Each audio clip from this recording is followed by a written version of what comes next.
Welcome back to the Impact Zone podcast. We're here to talk more TNA wrestling shenanigans.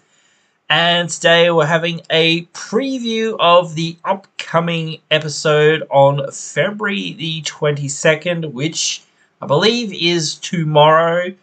I will be doing these now regularly, at least here on the YouTube channel. We don't have enough space to do it on the actual podcast at the moment, so unfortunately that's just one of those things we have to deal with right now, and we've been dealing with that for a while.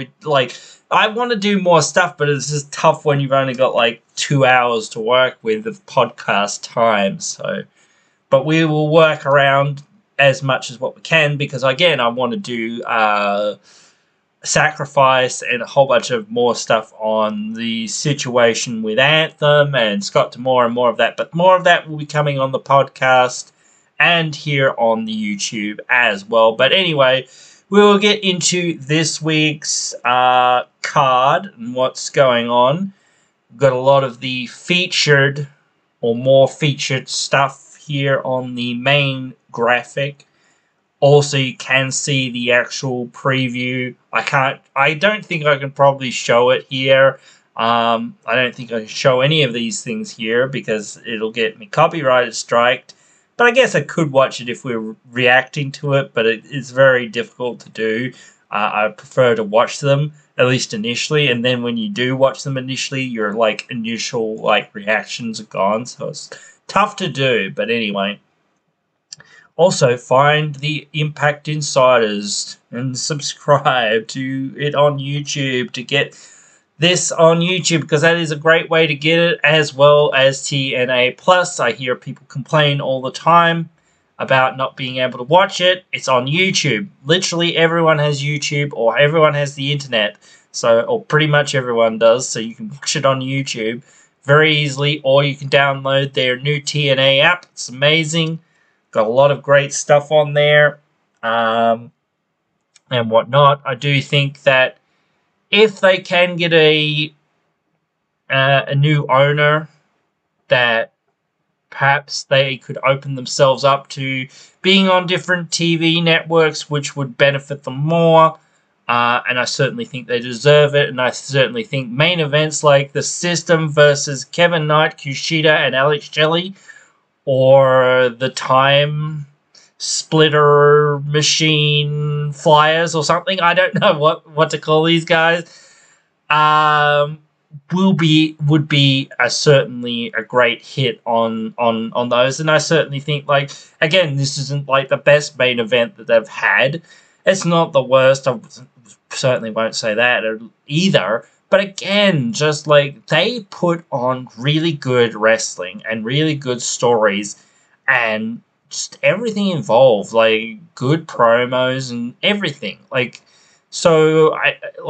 It's as good as anything else. Yes, perhaps the production needs to be better and this and that and whatever else or whatnot. And perhaps the fact that it's taped and everyone knows the results hurts it. We know that, but whatever. We know that this product that's on TV or whatever, when it's on pay-per-view, people will come to see it because they go, oh shit, it's live, so we're not going to know what's going to happen for a week, and we've got to see what happens. Whatever.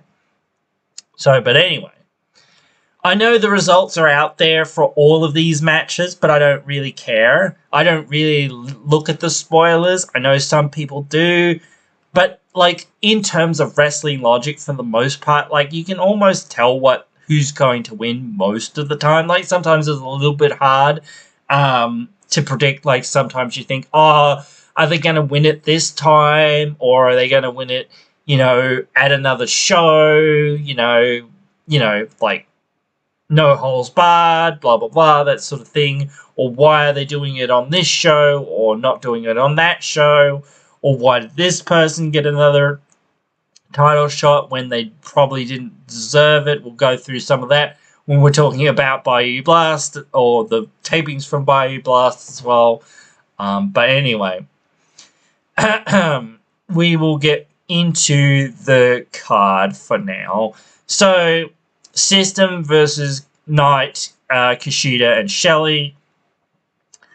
Like when I watched the Moose Shelley match, it was a pretty decent match, I think, certainly. But and that reflects on this match, it certainly does.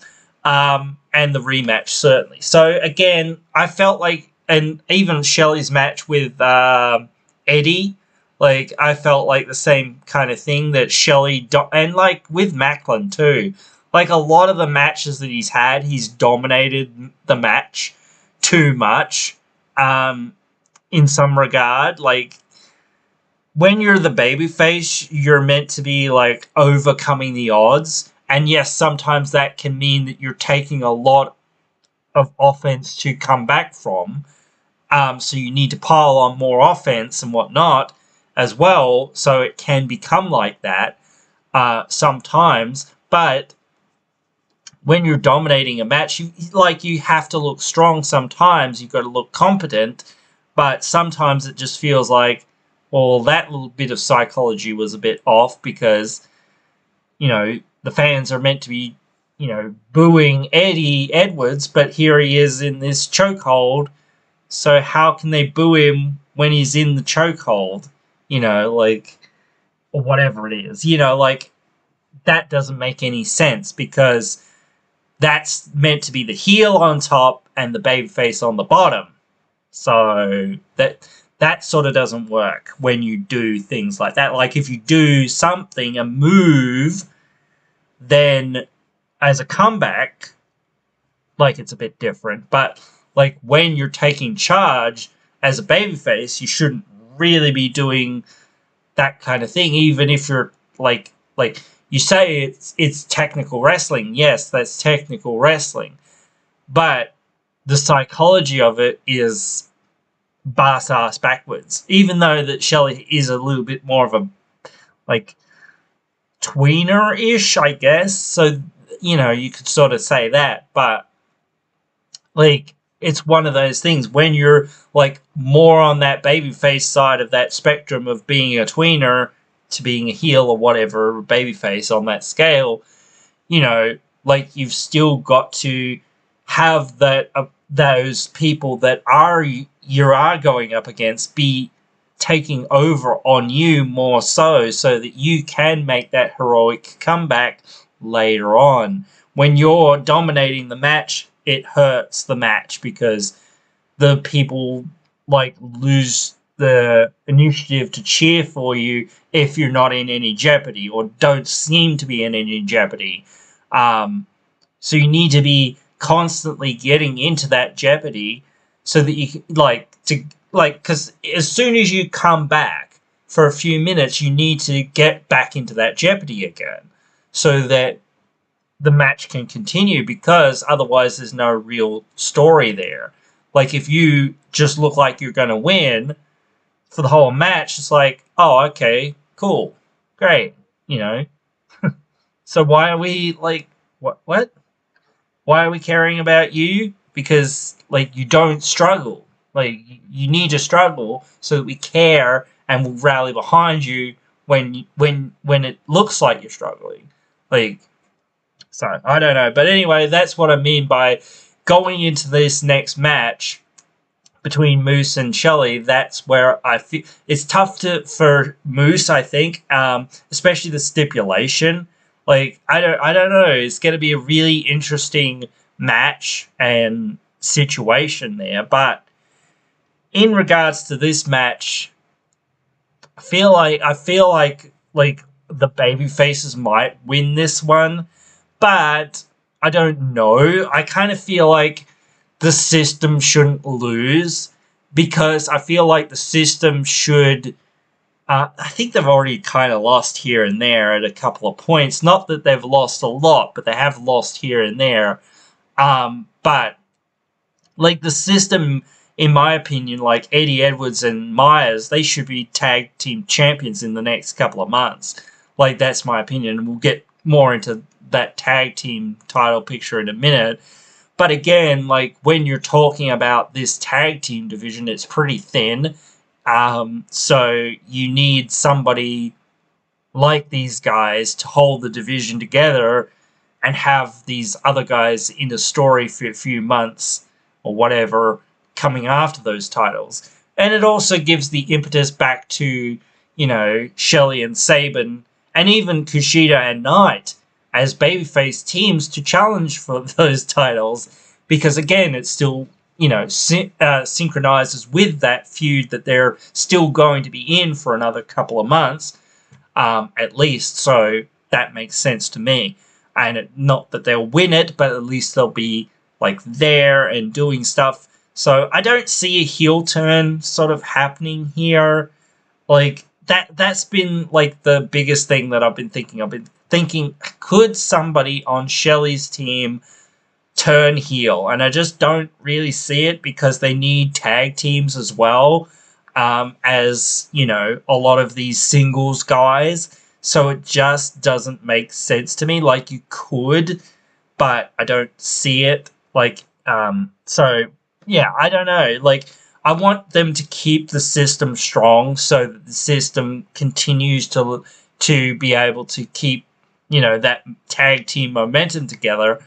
And again, just building the story for drama purposes, that, you know, um, you know, how are these baby faces going to win? They're against the odds because the system won and blah, blah, blah, and this and that. If the baby faces win, it's like, oh yeah, that's cool, whatever. Again, why do we care? You're not struggling. You're not having a hard time. You've made it look like it's going to be an easy chore, and then people start zoning out and going, yeah, he's going to win, and then go, oh, he lost? Oh, okay, well, whatever, we didn't care anyway, because you weren't showing us that we need to care. You weren't continually telling us, you need to invest, you need to invest, you need to invest, because I'm in trouble, I am in trouble, I need your help. That's why fans zone out. Like, the wrestling is often good, but some of those little decision-making things are there that you go, oh, okay, we think you're going to win, and then when you lose, well, oh, well, too bad, see you later. We don't care anyway, because you didn't make us invest, because you kept showing us that you looked like you were going to win. So when you lose, people go, oh, well, whatever. Now you might actually show us that you're going to struggle. So now we might actually get behind you, but whatever. So I hope that the heels win, because, at least then there's the impetus. Shelley's even more up the hill, he's got to struggle back against Moose in their upcoming match, and that sort of thing. And how's it going to play out? How's it all going to come together? Moose's, idea of submission wrestling, I guess, is what interests me from his side, because he's never really had a submission per se, and submissions don't really typically work for big power style wrestlers. Though Moose is a bit of a different power style wrestler, he's mostly a power style wrestler.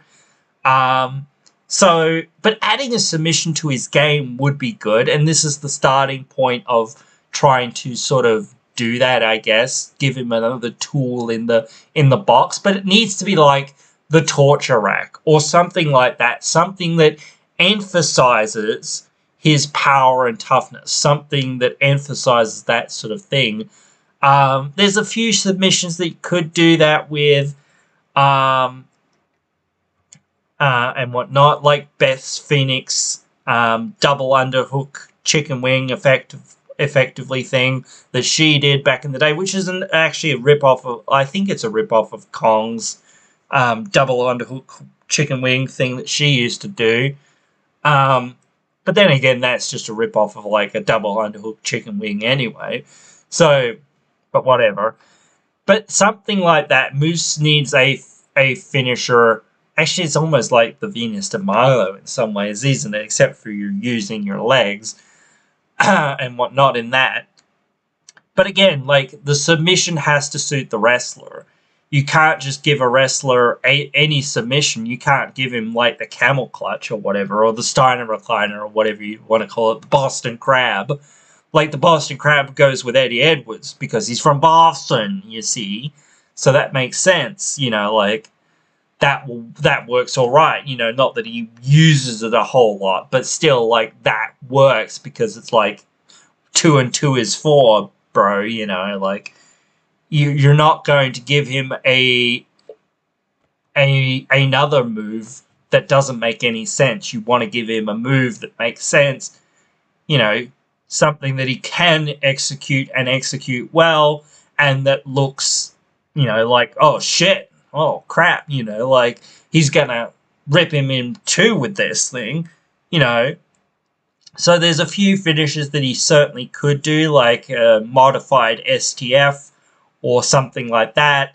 And again, this is one of those things that maybe he'll just like pull something out of his butt type thing, and that'll do it. But again, I guess you don't 100% need submissions, but like it is a submission like style of game that they're going to be playing up at Sacrifice, and we'll be talking about it a little bit here.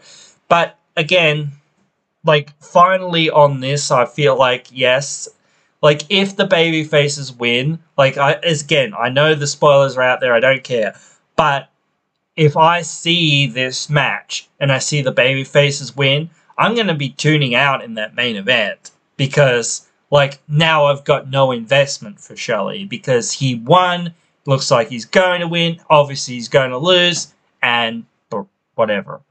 So if you tell me shit, might be losing, well, I guess you're probably losing, but I don't want to see you lose. That's when I'm investing, because then I'm like, dude, oh shit, I want to see him win. I want to see him beat all the odds. Like, but he won't, but still that little bit of like, oh shit, maybe he isn't going to win, So now I want to rally behind you. You feel like, important. But anyway, Ash by Elegance in-ring debut. She's facing some jobber of some description. So she's going to win. It's pretty easy, pretty simple. I haven't really seen Dana Brooke wrestle before, so I'm sure she's a wrestler and she wrestles. Like, I just don't like. I'm probably sure that she's going to wrestle a bit of a different style here, in TNA and whatnot, than what she probably wrestled in WWE or NXT or wherever. Mostly, like, I feel like her character, she seems to be, I don't know, she hasn't actually said that much, but, like, the way she's presented seems to be like she's a heel. So, I don't know, like, how long can they keep up a run of her beating no-name jobbers? Like literally, like, this is one of her first matches, that's fine, and having a couple of matches that are against no-name jobbers is okay. Like, if you can do the promo work, like, it's alright, and I think that she can carry that promo work, or Iceman can as well, because he seems to be her mouthpiece right now, mostly mouthpiece. Not that she can't talk, seemingly. She can talk pretty well on the mic, but like, where's it leading? Like, she needs to face some of the more legitimate people that are on the roster. Unfortunately, there's not that many baby faces on the roster. Jody Threat and Danny Luna. And kind of Decay-ish. That's about it. Zaya Brookside. That's about... Oh, and Jordan. But that's about it. Like, like, you're not going to go up against the champ right away. Like, so I feel like they need even more women in their roster. Again, it always feels like this with the tag teams and that. floating around the women's tag teams. I feel like most of the time that they should just give up on that division. Honestly, that's just me. I don't know. It just feels like there's too much focus on that division without having enough real tag teams in that division to make it really work.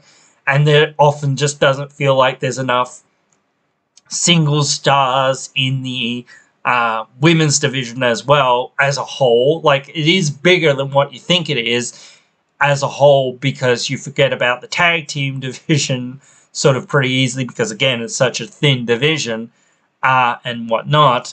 So yeah, but like, where are they going? Like, and how are they getting there? You're not going to have like somebody to have 4 or 5 matches with, like Giselle did with Yana, and like Giselle did with Jordan, or like Tasha Steelz did with Jordan.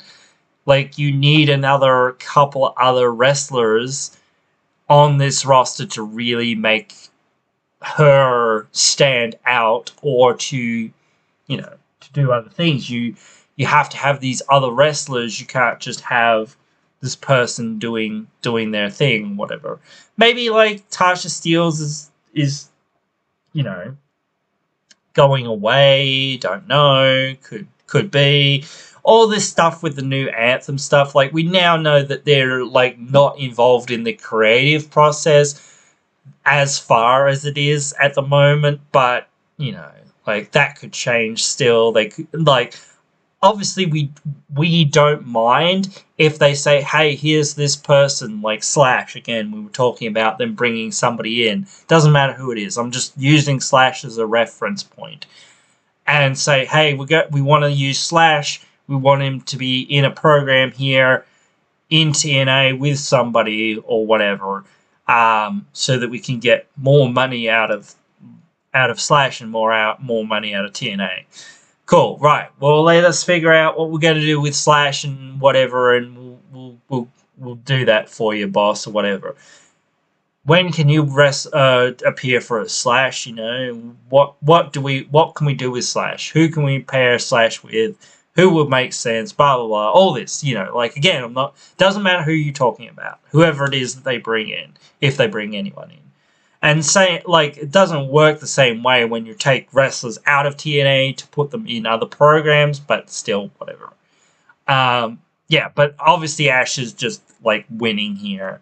But I do look forward to seeing, like, her match and, like, her style and that. But I am concerned a little bit with her heel character, because I guess, as I said, it feels like she doesn't have a lot of opponents to really go against, like, that will be legitimizing her.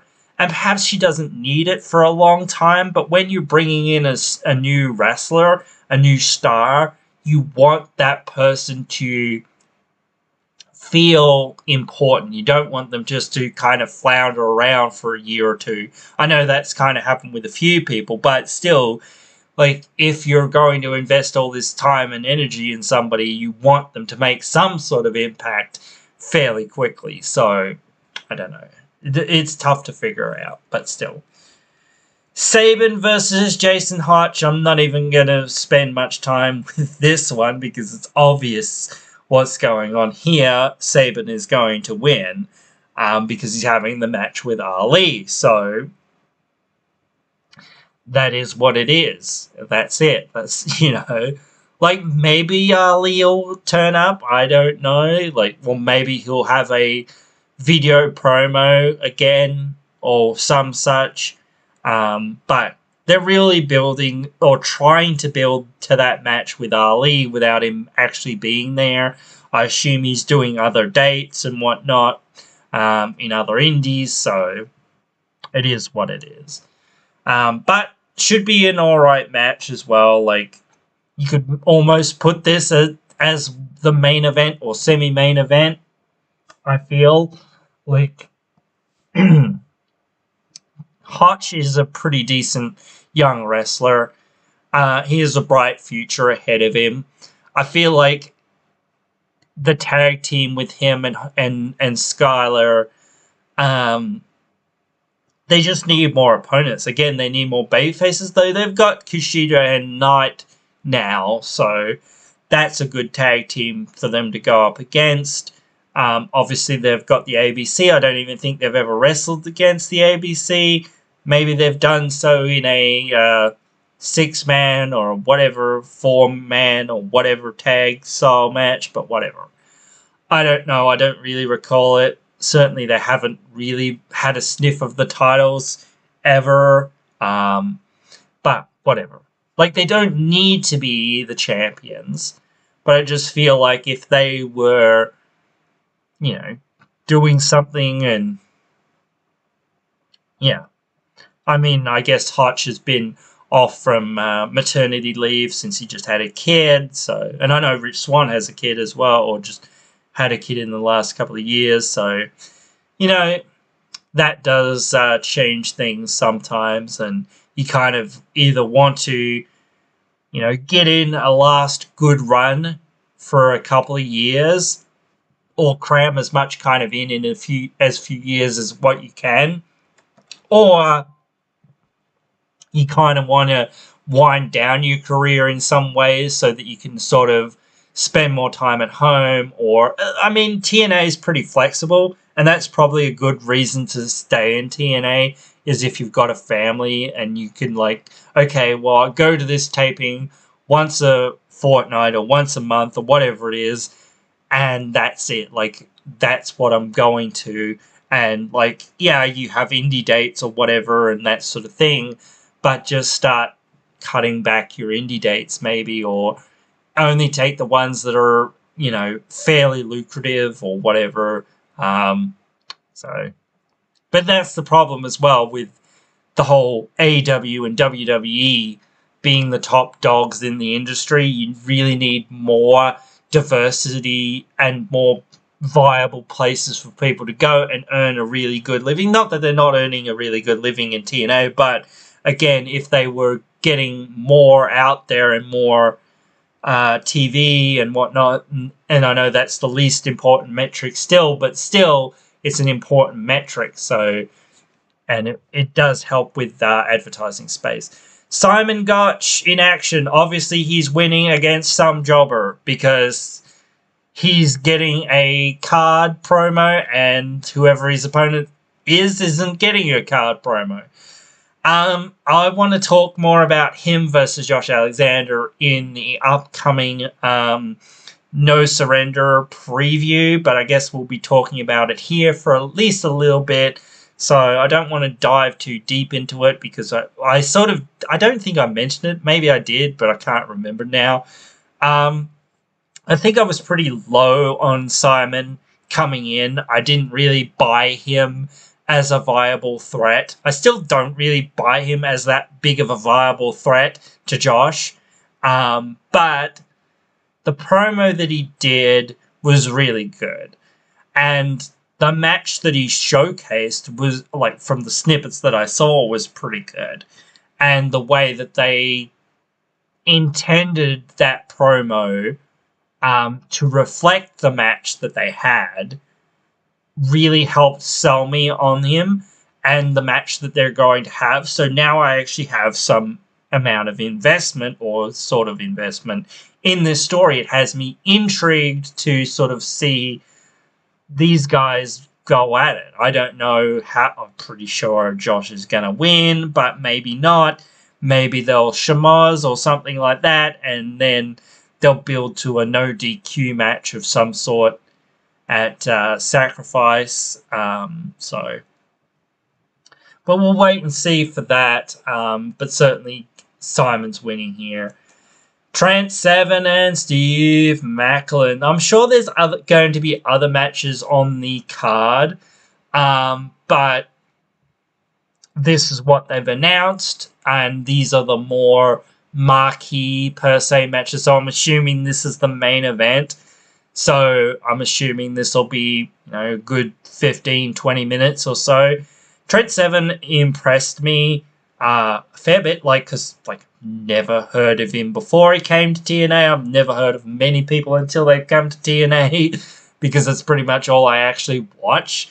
Like, unless you're a real major player somewhere, then don't ever really hear about you, unless you come to TNA. So it's really tough to break out, even when you've been in WWE and in NXT and all this other stuff. Like, I forget some of these guys were in NXT or didn't even know because, like, they weren't featured, like, you know, Seth Rollins or some of these other guys, but whatever. Anyway, point is here, Steve Maclin, in my opinion, is winning this match. Main reason is because he needs to win this match, because he's going to go up against Nick Nemeth, aka Dolph Ziggler, pretty soon. Even if it's not happening at No Surrender, it'll be happening soon. I feel like it's probably going, like, they're probably going to have a tag team match with him and the Rascals against Seven, Bailey, and Nemeth at some point, to sort of build up to that. So that'll be between No Surrender and Sacrifice, probably, since it's not happening at Sacrifice as far as what I know, unless it's going to be an impromptu type deal. But that's fine if they build to something a little bit later on and can give it a little bit more build. But you can sort of see why, like, I think I said it on the video before that I thought that they were probably going to do it at No Surrender, but they just hadn't announced it, or they might be doing it. But again, like, I'm not butthurt that they're not. It's fine. Like, this is the sort of thing that they should do sometimes. They should leave some things off the card and then say, oh, well, that's going to happen, you know, down the track, because again, you always need more things for more content. So the more you save some of these things for those other shows, the better off you are, because again, you've got that in your pocket still going on and you can still build other stories. I'm actually pretty interested in what's happening with AJ Francis, Rich Swann, and Joe Hendry, and all of that Diener shenanigans, I guess, is kind of involved. So we'll have to wait and see more what's going on there. With that, I think they're having a tag team match just after No Surrender, so we'll wait and see on that. So, yeah, I'm sure that, as I said, sort of, this will be a really good match. Trent Seven's impressed me. Like, a lot of stuff Steve Maclin's done has been pretty decently good. I feel like he should, like, I think his contract's up later in the year, but I feel like he should stay. Like, that's just me. I always feel like if you're, like, here and you're being used pretty well, you should just stay, because, like, you could go to WWE or AEW and then go, well, yeah, I'm getting paid really well, but I'm doing sweet FA, and some people might like that, but I know, like, I wouldn't. Like, you know, like, I know things have gotten a bit better now, but still, they've got a lot of guys and gals that are on their roster that, you know, are just kind of sitting in catering and not really doing anything because everything's focused on the Bloodline saga and whatever else, so... But that is what it is sometimes. That is how it goes. But anyway, guys, hope you have enjoyed this one. And if you have, hope you will join me again in another one.